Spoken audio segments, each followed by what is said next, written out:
here at Scofflaw Brewing Company, and we are with Joe McInTyre. He is the head brewer here. Welcome to our show. Thanks for having me. Thank you for taking time out of your very busy schedule to talk with us. Typically on the show, we first like to ask, what brought you to making beer?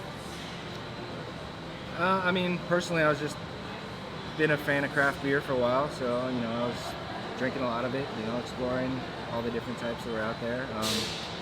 Started home brewing, getting involved with that.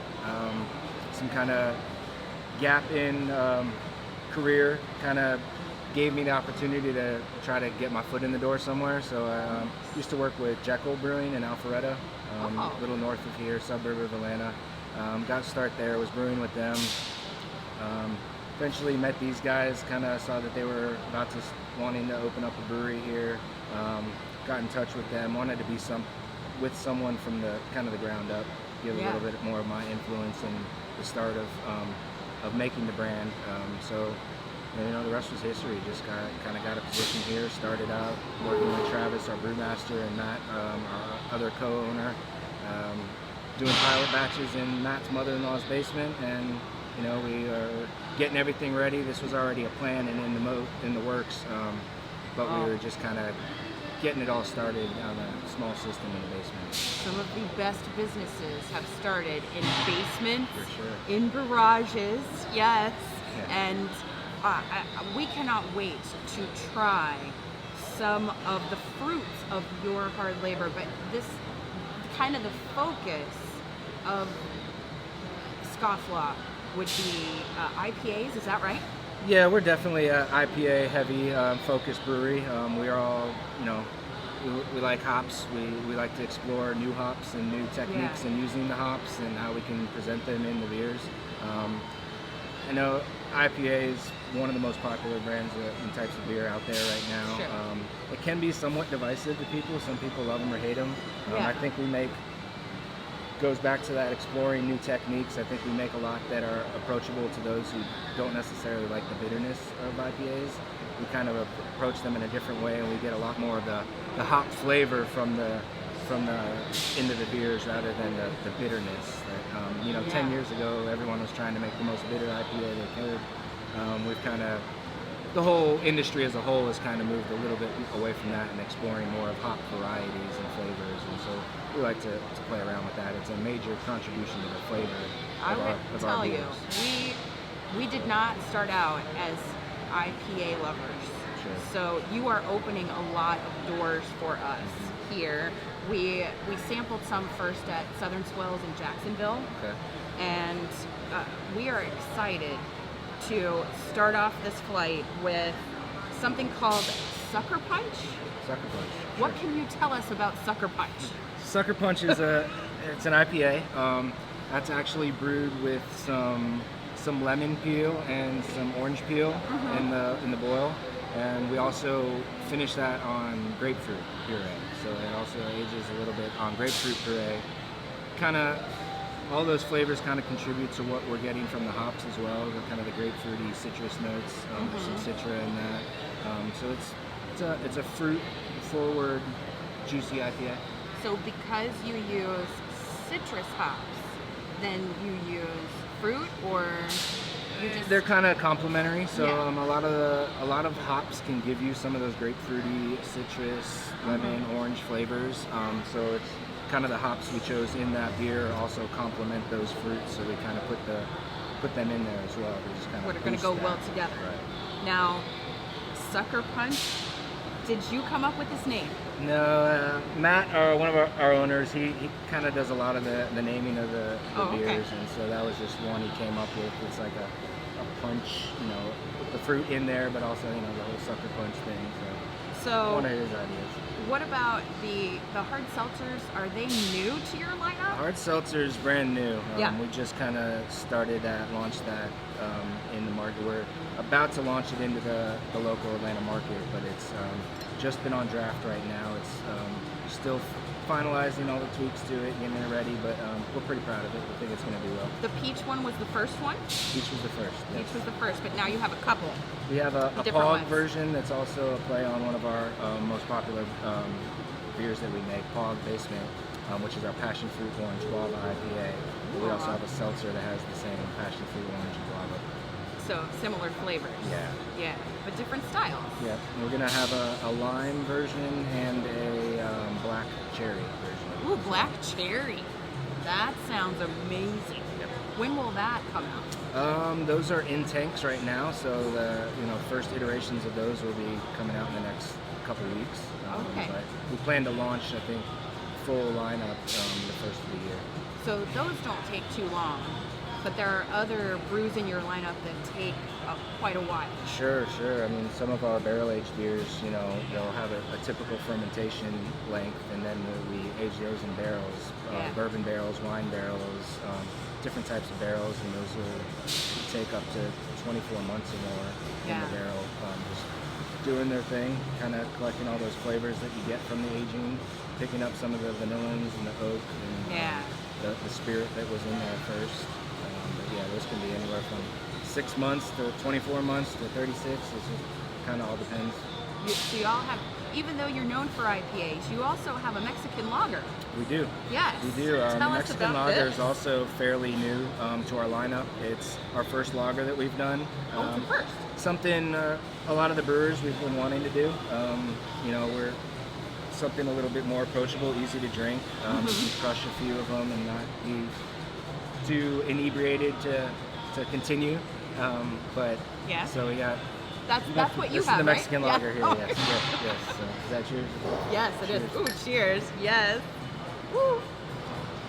But this like just started coming out now. We've just had this in draft, but I believe we have plans to can this as well.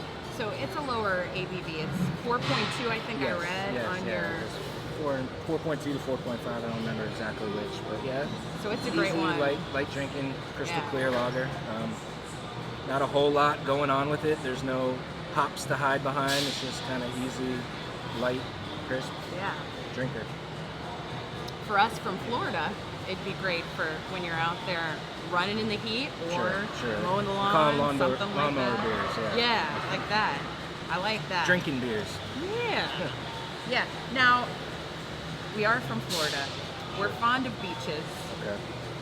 Dirty Beaches? Dirty Beaches. What is this about? Yes, so Dirty Beaches is a wheat beer. It's very much in tune with IPAs. We kind of treat it like an IPA, but it's got a heavy dose of malted wheat in the grain bill. Okay. This was started off as a collaboration with a local restaurant here called Victory Sandwich Bar. Victory Sandwich Bar. We were kind of in with them, and they have sort of a tiki theme in one of their locations, and so they kind of came up with the concept of the name and the style. We worked with them one-on-one, did a couple test batches. We were just trying to get something bring out the tropical flavors and fruits from the hops. There's no fruit in this, but it has kind of a tropical feel to it.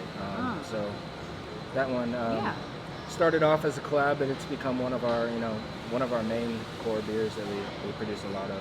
Do you find you collaborate with a lot of restaurants or a lot of other breweries? We've kind of done a lot with all over the place. Restaurants, breweries, musicians, rappers. We did Nappy Roots. I don't know if you're familiar with them, but rap group that they're really into craft beer, and they approached us about doing a beer with them. So we had them out here one day, brewed with them. They put their input in on what they wanted out of the beer. Then they came back. We had a whole event surrounding it. They performed and everything. So that was fun. We've done one uniquely enough with Dominique Wilkins. This is what you have here. Right here. Look at this artwork right here. So Dominique Wilkins, Hall of Fame Atlanta Hawks player. He's really into craft beer scene as well, and fan of ours. He approached us about doing something with him, so we did a whole collaboration with him, had him out here signing autographs, a little event surrounding that.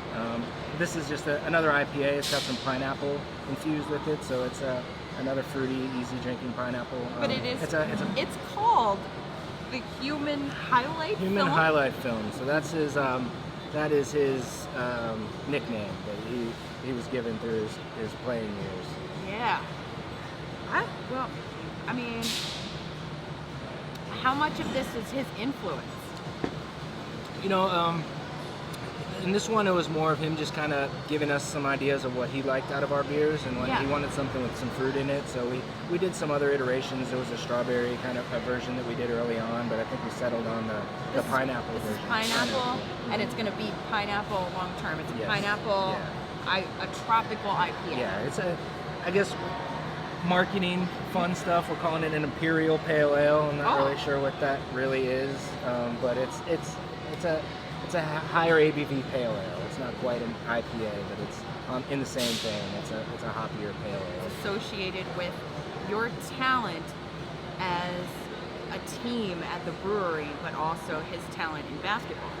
Yeah. A lot of the proceeds went to. He has a foundation that he represents called Culture City, and so a lot of the proceeds went to that foundation. So it was also a fundraising event as well. Connections, so many connections y'all have to the community. For sure, yeah. We've done some other fundraisers for Camp Twin Lakes as well. It's a facility here that takes on, I believe it's youth that are struggling through different debilitating disease or life-threatening diseases, and it's kind of a camp that take them away from that, get them some other things to think about and do in their time. So we've been pretty close with doing some stuff for them, some arthritis foundation, some cancer research stuff that we donate to. So I saw we some try of your to, swag, yeah, we try to do a lot, as much as we can for different charities and events we can do. So in terms of beer, in terms of community, in terms of what you're brewing, what's coming next that you're excited about? I'd say probably the next big thing for us is another location that we're opening up. So actually just down the street from here, it's only about 2 miles away probably, if that. We have a new location in the works. It's a big multi-use facility, development, living, shopping, restaurants. They're gonna have a big food hall that Andrew Zimmern's doing. He's from the Food Network. But we're gonna be the brewery that's in there. They'll probably have some other drink-related things, but it's gonna be a whole open container area, so you can come to the brewery, grab some beer to go, walk around, do some shopping. So it's going to be a really, really cool facility. There's a whole 10-year project that's in the works. It's huge acreage of different things going on. But early next year, we'll be there open, brewing out of there as well. It's going to be kind of a early 2020. Our R&D facility for us. So we'll have a small system there where we can kind of rotate new beers on tap, try them out, see what people think, get feedback, maybe bring them back here, put them into a core rotation, get some of our other brewers a chance to go over there, be a little more creative and play around and get a chance to break up the monotony of the big production facility and go over there, do something small again and fun for them. Do you all distribute just in Georgia? We're in Georgia and Alabama right now with plans to go into probably Tennessee, maybe South Carolina, Florida at some point. It's definitely something we're exploring. Alabama right now, but I think in the very near future Tennessee, and then we'll see what else happens. That sounds fabulous. Well, I would like to say thank you for taking time to talk with us on the show. Absolutely. We will link to your website and all of your social media on Facebook, you're on Twitter, on Instagram, all of that is Scofflaw Beer, Scofflaw Brewing Company or Brewing Co. We'll link to all of that so that everybody can find out more, even if they're not here, so that when you get into those other states, they'll know the good beer that's coming. Yes. And thank you so much, and just cheers to you and to Scofflaw. Oh, absolutely. Thank you. Thanks.